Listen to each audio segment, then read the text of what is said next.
Yesu. Wakorintho wa kwanza 15:3. Anasemaje? Kwa maana naliwatolea ninyi hapo kwanza, sawa, yale niliyoyapokea mimi mwenyewe, sawa, ya kuwa Kristo alikufa kwa ajili ya dhambi zetu. Rudia tena. Kristo alikufa kwa ajili ya dhambi zetu. Subiri. Kwa hiyo kumbe Kristo alikufa kwa ajili ya dhambi zetu. Sasa swali, kama kusingekuwa na dhambi, Kristo angekufa? Hapana. Kwa hiyo waliosababisha Kristo afe au waliomuua Kristo ni akina nani? Ni sisi wenye dhambi. Ni sisi wenye dhambi. Kwa hiyo pasinge kuwepo na dhambi, Kristo asingekufa. Na Yesu amekufa msalabani kwa sababu ya dhambi zetu. Kwa hiyo hili ni jambo ambalo Mkristo yoyote anapaswa kulifahamu katika akili yake, ya kwamba Yesu Kristo alikufa kwa sababu ya dhambi zake. Pasingekuwa na dhambi aliyoitenda, Yesu Kristo asingekufa msalabani.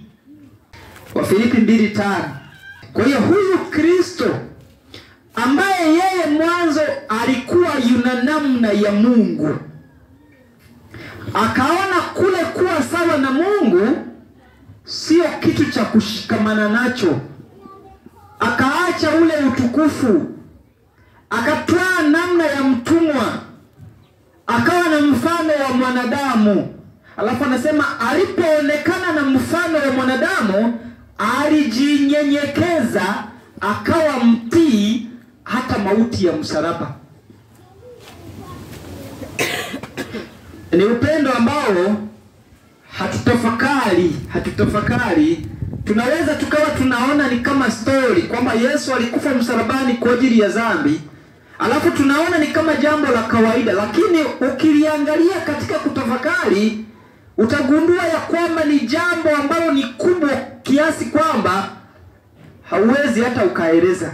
Kwa hiyo mimi na wewe ndiye tuliyeshiriki kumuua Yesu Kristo, kwa sababu tulikuwa ni wenye dhambi. Kuna watu ambao watamwamini Kristo na watakubali kwamba kupitia kafara ya damu yake watahesabiwa haki na kupata uzima wa milele. Kwa hiyo atakapokuja mara ya pili, wale watakaostahili kupata uzima wa milele ni wale waliokubali kafara iliyotolewa msalabani na kuamini ya kwamba Yesu Kristo alikufa kwa ajili ya dhambi zao.